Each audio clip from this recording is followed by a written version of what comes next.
Today we are studying the final topic of MPH, and that is called cytoskeleton machine. Cytoskeletal machine. What is cytoskeleton? The term cytoskeleton always stands for cytoskeleton. Stands for cyto means cell and skeleton means frame. So it makes something like a frame.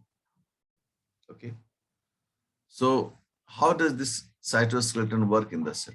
We have a separate topic to study. हमारे पास एकदम एक अलग सा topic है, chapter है cytoskeleton का.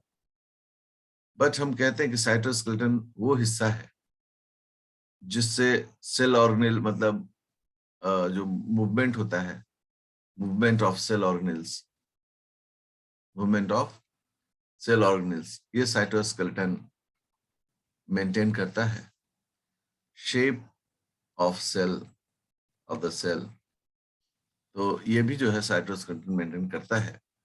इसके अलावा स्पिंडल्स जो होते हैं ये भी साइटोस्केलेटन मेंटेन करता है. इनका जो बेसिक कंपोजिशन होता है ये माइक्रोट्यूब्यूल्स कहलाते हैं. और माइक्रोट्यूब्यूल्स जो होते हैं वो ट्यूबुलिन प्रोटीन्स के बने. क्या होते हैं? ट्यूबुलिन प्रोटीन्स के बने होते हैं. और ये जो ट्यूबुलिन प्रोटीन्स होते हैं ये डाइमर होते हैं. हम एकदम एक ब्रीफ बता दे रहे हैं क्योंकि अलग से चैप्टर में तो पूरा डिस्कस करेंगे. डाइमर ही होता है. इसमें ए ट्यूबुलिन एंड बी ट्यूबुलिन एक साथ रहता है. ठीक है ना? It is always in a dimeric form. तो जैसे हम ऐसे बोल सकते हैं कि ऐसे, ओके, ऐसे ये ए है और ये बी है. इस तरीके से ट्यूबुलिन प्रोटीन को हम लोग जब भी जुड़ेगा एक डायमर के फॉर्म में ही जुड़ेगा, जब भी अलग होगा तो एक डायमर के फॉर्म में ही अलग होता है. और ये जो कोई भी ये ट्यूबुलिन डायमर है, तो कोई भी अगर एक हम देखें माइक्रोट्यूबुल फिलामेंट देखें, ठीक है, उसके एक एंड में ये जो डायमर हैं वो जुड़ते हैं. ठीक है ना? जुड़ते हैं, ये डायमर्स हैं और ये डायमर्स यहाँ जुड़ते हैं. ठीक है ना? इसे हम लोग प्लस एंड कहते हैं. और एक एंड होता है जहां से डायमर एग्जिट करते हैं, निकलते हैं. ठीक है ना? यहां से ये एग्जिट करते हैं, इसे हम लोग माइनस एंड कहते हैं. ठीक है ना? ये जो जिस एंड में ये जुड़ता है उसे हम लोग पॉलीमराइजिंग एंड कहते हैं, या दूसरे वर्ड में हम लोग असेंबली कहते हैं. ठीक है ना? असेंबली. और इसको हम लोग बोलते हैं डीपॉलीमराइजिंग. खुल रहा है यहां से ना, इसे डीपॉलीमराइजिंग कहते हैं. या फिर इसे हम लोग डिसअसेंबली भी कहते हैं. यहां पर चीजें बिखरती हैं. ओके. सो इस प्रकार से ये ट्यूबुलिन का कॉन्सेप्ट. अब है कि अगर रेट ऑफ असेंबली मतलब जुड़ने की जो है, अगर rate of assembly is higher than the rate of disassembly, तो फिर क्या होता है? ये माइक्रोट्यूब्यूल जो फिलामेंट होता है, माइक्रोट्यूब्यूलर फिलामेंट इनलार्ज या elongate. The term is elongate. मतलब ये बड़ा होगा, है ना? ये बढ़ते जाएगा. क्यों बढ़ते जाएगा? क्योंकि जुड़ने का रफ्तार ज्यादा है और निकलने का रफ्तार कम है. मान लो 10 जुड़ रहा है एट अ टाइम और 3 निकल रहा है एट अ टाइम. 10 जुड़ रहा है, 3 निकल रहा है, इसका मतलब 7 बढ़ते चला जाएगा. और ये मैथमेटिक्स का एक प्रोसेस होता है, प्रोग्रेशन प्रोसेस. और इस तरह से क्या होगा? ये बड़ा होता जाएगा. लेकिन जब यही घटना रिवर्स हो जाए, यही घटना रिवर्स कर जाए कि भाई rate of assembly is less than the rate of disassembly, then microtubule filaments shortening. ठीक है ना? मतलब ये क्या होगा कि जस्ट उल्टा हो जाएगा कि 3 जुड़ रहा है और 10 निकल रहा है, तो धीरे धीरे क्या होगा? छोटा होता चला जाएगा. तो ये एक बेसिक थॉट प्रोसेस हम डेवलप किए हैं आपको माइक्रोट्यूबुलर फिलामेंट्स के लिए, जो साइटोस्केलेटन मशीन्स को फॉर्म करते हैं। अब साइटोस्केलेटन मशीन, ये मशीन मशीन बोला गया, इसको इसलिए मशीन बोला गया कि ये कुछ काम करता है, इट हेल्प्स। ये किसको हेल्प करता है? दोनों को, माइटोसिस को भी, जिसमें हम लोग न्यूक्लियर डिवीजन लेते हैं, एज वेल एज साइटोकाइनेसिस, इसमें हम लोग साइटोप्लाज्म का डिवीजन मानते हैं। इन दोनों प्रोसेस में ये साइटोस्केलेटन मशीन जो है उसका यूज होता है। ठीक है, इस मशीन के कौन कौन से पार्ट हैं? ये तो रोल हो गया। कौन कौन से पार्ट हैं जो करते हैं? तो पहला जो पार्ट होता है उसे हम लोग बोलते हैं bipolar bipolar spindle spindle bipolar spindle, जिसे हम लोग माइटोटिक, ठीक है ना, क्योंकि स्पिंडल का और भी यूज होता है, तो इसलिए इसे हम लोग कहते हैं बाइपोलर। बाइपोलर मतलब हो गया दो पोल हो गया। आप देखते होंगे सेल डिवीजन में, एक सेंट्रियोल इधर होता है, एक सेंट्रियोल इधर होता है, यहाँ से ऐसे स्पिंडल निकलता है, यहाँ से ऐसे इधर से भी स्पिंडल निकलता है, और यहाँ क्रोमोसोम्स अरेंज होते हैं। तो ये इस तरीके से होता है। ये जो होता है इसका प्लस एंड होता है, जिससे ये बढ़ाते चला जाता है। और दूसरा जो बाइपोलर स्पिंडल के बाद एग्जांपल है, दैट इज कॉन्ट्रैक्टाइल रिंग,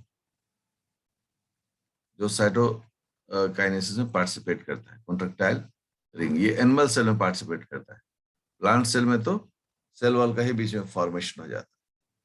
तो कॉन्ट्रैक्टाइल रिंग और बाइपोलर स्पिंडल, ये दो जो है मशीन की तरह काम करते हैं, जो माइटोसिस को और साइटोकाइनेसिस को कंडक्ट करते हैं। इन दोनों के बिना ये संभव नहीं है। अभी अभी जो रेफरेंस है, स्पेसिफिक रेफरेंस, वो है एनिमल सेल। और प्लांट सेल का जो हम इसमें स्पेसिफिक टच देंगे जब कॉन्ट्रैक्टाइल रिंग की जगह पर हम लोग फ्रैगमोप्लास्ट को यूज करेंगे। अब आगे क्या होता है, ये बाइपोलर स्पिंडल जो होते हैं, बाइपोलर स्पिंडल,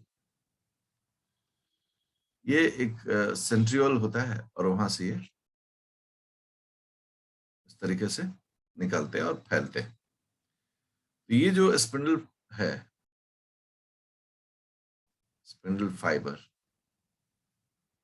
ये स्पिंडल फाइबर किस चीज का है, किस चीज से बना हुआ है? ये स्पिंडल फाइबर जो है वो आपको इसी साइटोस्केलेटन से बना हुआ है, और ये इसका सेंट्रियोल रीजन होता है, और इस सेंट्रियोल रीजन से ये निकल रहे हैं। आगे हमें माइटोसिस में एक टॉपिक है मैकेनिज्म ऑफ माइटोसिस, वहां पर इसके बारे में बहुत हम लोग डिटेल स्टडी करते हैं। ठीक है, अगर इनके बारे में हम कहें ये क्या काम करते हैं, तो इनके बारे में सबसे पहला वर्क हम कहते हैं कि attach attach attach to the centriole, ये सेंट्रियोल से अटैच करते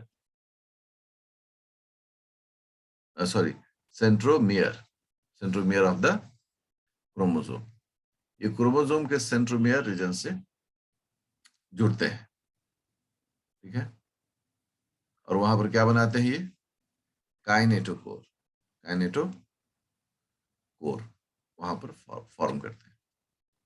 तो पहला काम है कि इनका क्रोमोसोम के साथ जुड़ना। मान लो कि ये क्रोमोसोम है, क्रोमोसोम का स्पिंडल पोर्शन है, वहां से आके जुड़ गया। दूसरा काम इनका क्या होता है? दूसरा काम ये होता है कि separate, duplicate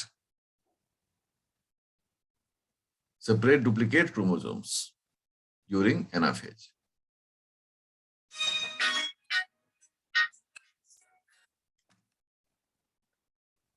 Just a minute. Good morning, ma'am. So, ये जो हमारा काम है कि भाई हम क्रोमोसोम के साथ जुड़े हैं और फिर क्रोमोसोम को हम अलग करें, इन दोनों काम के लिए स्पिंडल फाइबर्स जो होते हैं उनका यूटिलाइजेशन होता है। सेकेंड जो है वो होता है कॉन्ट्रैक्टाइल रिंग का। कॉन्ट्रैक्टाइल रिंग जो है, ये ring actually cytokinesis in animal cells, ये कॉन्ट्रैक्टाइल रिंग काम करता है, जो कि यहाँ पर ऐसे करके ये रिंग होता है, ब्लैक कलर कैसे हमने गोल किया ना, ये ऐसे रिंग होता है। और ये धीरे धीरे धीरे धीरे इस तरीके से करता है कि ये सेल एकदम दो इक्वल पार्ट में बंटने के लिए तैयार हो जाते हैं। ये साइटोकाइनेसिस में कॉन्ट्रैक्टाइल रिंग करता है। प्लांट्स में क्या होता है कि प्लांट्स में फ्रैगमोप्लास्ट होते हैं, और ये फ्रैगमोप्लास्ट जो है वो ड्यूरिंग द साइटोकाइनेसिस, जब सेल में, प्लांट सेल में दो न्यूक्लियस सेपरेट बन जाता है, छोटे छोटे इस तरह के टुकड़े साइन होने शुरू होते हैं, और फिर धीरे धीरे क्या होते हैं कि ये आपस में मिल जाते हैं। ये तो हम माइटोसिस में आपको बताएंगे। और इस तरह से दो सेल को एक सेल वॉल से अलग कर देते हैं। तो फ्रैगमोप्लास्ट को तो हम बहुत ज्यादा कंसीडर नहीं करते हैं इसमें, क्योंकि वो एक प्रकार से सिक्रेटरी बॉडीज हैं, लेकिन कॉन्ट्रैक्टाइल रिंग एंड स्पिंडल ये दोनों उसमें शामिल है। एक जो टर्म आता है जिसे हम लोग बहुत करीब से पढ़ते हैं इसी मशीन के अंदर में, वो होता है सेंट्रोजोम। सेंट्रोजोम, जोम मीन्स बॉडी। तो सेंट्रोजोम का मतलब हो गया a pair of spindle, a pair of centriole, pair of centriole. Centrioles का एक पेयर इसके अंदर में हम लोग शामिल करते हैं। और सेंट्रियोल का जो एक पेयर होता है, ये कैसे काम करता है, तो देखिए इसके बारे में बताते हैं। सेंट्रियोल वो जगह है जहां से माइटोटिक स्पिंडल्स जो होते हैं वो सेल में डेवलप करते हैं। दो सेंट्रियोल एक दूसरे के 90 डिग्री एंगल पर लोकेट करते हैं, 90 डिग्री एंगल। और इस सेंट्रियोल के पास ऐसे दो जो ब्लैक स्पॉट दिख रहा है, यहां से स्पिंडल फाइबर वो निकालता है, ठीक है। और यहां पर एक प्रोटीन का ग्लू होता है, प्रोटीन्स होता है, जो प्रोटीन इसके चारों तरफ फैला रहता है। ये डॉटेड जितने हम बता रहे हैं वो सभी प्रोटीन्स हैं, ठीक है। इसे हम लोग बोलते हैं सेंट्रोजोम मैट्रिक्स, मैट्रिक्स, ठीक है। ये हो गया स्पिंडल, स्पिंडल, या फिर इसे हम लोग दूसरे वर्ड में कहते हैं एस्टर रे, एस्टर रे, ओके। और ये जो है इसका हिस्सा हो गया, वो हो गया सेंट्रियोल। ये सभी जब मिला देते हैं, दिस इज कॉल्ड सेंट्रोजोम। इसको हम लोग कंप्लीट एक बॉडी के रूप में बोलते हैं, ये सेंट्रोजोम है। इसमें सेंट्रियोल है दो, और स्पिंडल या एस्टर रेज हैं, और मैट्रिक्स है जिसमें प्रोटीन है। ये सब मिला के एक सेंट्रोजोम का फॉर्मेशन करता है। अगला पॉइंट जब हम इसमें बता रहे हैं कि जो सेंट्रियोल है, इस सेंट्रियोल के बारे में देखो। इस सेंट्रियोल का सिंथेसिस, सिंथेसिस जो है वो कब स्टार्ट होता है? सिंथेसिस स्टार्ट्स, ये स्टार्ट्स होता है जीवन फेज में। जीवन फेज कब? लेट जीवन। यहां से सेंट्रियोल का फॉर्मेशन स्टार्ट। कंप्लीटेड जो है, मतलब हम कह सकते हैं कि एक प्रकार से वो मतलब कंप्लीटेड, कंप्लीटेड जो है वो SG2 फेज, SG2 फेजेस। मतलब S के एंड में या G2 फेज के एंड आते में सेंट्रियोल अपना सारा काम कर लेता है, ठीक है ना। तो ये जो कॉन्सेप्ट है वह सेंट्रियोल का है, ठीक है। वहीं पर जब हम बोलते हैं कि स्पिंडल फाइबर का, स्पिंडल फाइबर्स कब निकलना शुरू होता है, तो स्पिंडल फाइबर का जो मतलब हम सिंथेसिस स्टार्ट कहते हैं, सिंथेसिस स्टार्ट्स, वो होता है लेट S या फिर G2 फेज, ठीक है। इस फेज में ये आपका स्पिंडल जो होता है वो बनना शुरू हो जाता है, और फंक्शनल जो होता है वो फंक्शनल होता है ड्यूरिंग एम फेज। तो इस प्रकार से अगर आप देखें तो ये पता चलता है कि सेंट्रियोल एकदम सेल ग्रोथ जब हो रहा होता है उसी वक्त सेंट्रियोल का भी फॉर्मेशन होता है। लेकिन कब? जब late G2 phase. Late G2 phase का मतलब क्या हुआ? When cell is committed to inter into the S phase from G1 phase, एक बार ये कमिटमेंट हो जाता है, कमिटमेंट पॉइंट हम कहते हैं, चेक पॉइंट, कमिटमेंट पॉइंट, तभी ना सेंट्रियोल की जरूरत है। अदरवाइज क्या होता है, सारे सेंट्रियोल्स जो होते हैं वो बेसल बॉडी के रूप में मेम्ब्रेन के नीचे में रहते हैं।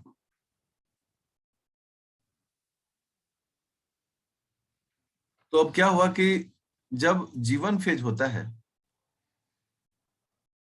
तो डॉटर सेंट्रियोल्स वहां मौजूद रहते हैं, सेल डिवीजन हुआ, दो डॉटर सेल बना, दो डॉटर सेंट्रियोल्स से बने।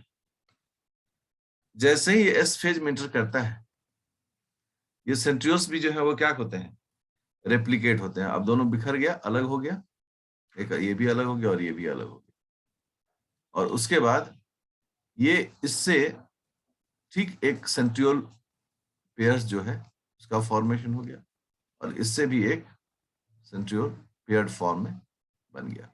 इस तरह से दो पोल तैयार हो गए इस फेज में, ठीक है। और यही दोनों फेज आगे जाके क्या करते हैं सेल में, ये दो अपोजिट पोल्स बनाते हैं और स्पिंडल निकालते हैं और बीच में क्रोमोसोम्स लोकेट करता है।